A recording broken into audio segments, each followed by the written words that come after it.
नेहरू जी की पहचान उनके कर्म है, उनका नाम नहीं।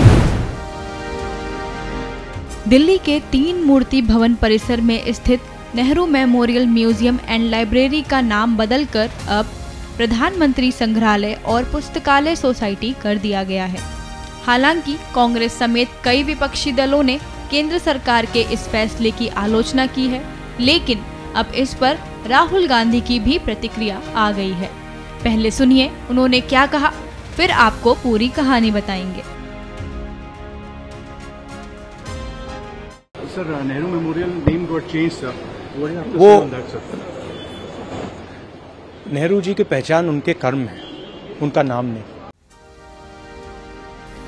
आपको बता दें कि 1948 में 3 मूर्ति भवन देश के पहले प्रधानमंत्री जवाहरलाल नेहरू का आधिकारिक आवास बन गया था। वे यहाँ करीब 16 सालों तक रहे और उन्होंने यहीं अपनी अंतिम सांस भी ली थी। उनके निधन के बाद इस 3 मूर्ति भवन को उनकी याद में समर्पित कर दिया गया और इसे पंडित नेहरू मेमोरियल नाम दे दिया गया, जिसे बदलकर केंद्र सरकार ने पीएम म्यूजियम एंड सोसाइटी कर दिया है। इसे लेकर वीके सिंह ने विपक्ष द्वारा किए जा रहे विरोध को लेकर कहा कि नेहरूवादी विरासत जैसा कुछ नहीं है, ये स्थान पहले कमांडर इन चीफ का घर था। मैं तो एक सवाल पूछना चाहूँगा कांग्रेस से, नेहरूवादी विरासत क्या है?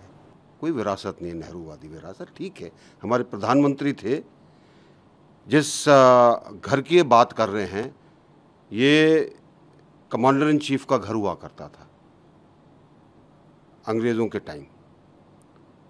उस टाइम 2 ही लोग मुख्य होते थे, एक वाइसरॉय थे, एक कमांडर इन चीफ थे। वाइसरॉय राष्ट्रपति भवन था, कमांडर इन चीफ का घर ये था। और जब पहला भारतीय कमांडर इन चीफ बना, उसने कहा कि ये घर मेरे लिए बहुत बड़ा है, करियप्पा साहब ने, और शायद ये प्रधानमंत्री के लिए घर ज़्यादा उपयुक्त रहेगा। अब ये कांग्रेस के जो आज के नेता हैं शायद इनको मालूम भी नहीं है।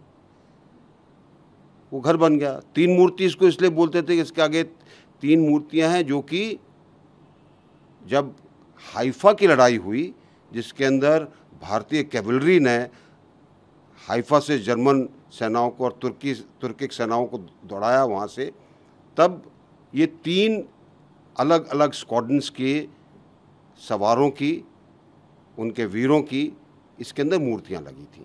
तो 3 मूर्ति नाम उससे पड़ा। विरासत किसकी है इसमें? तो अगर सब प्रधानमंत्रियों का संग्रहालय बना है तो उसका नाम तो प्रधानमंत्री संग्रहालय होना चाहिए ना, सभी प्रधानमंत्रियों के लिए।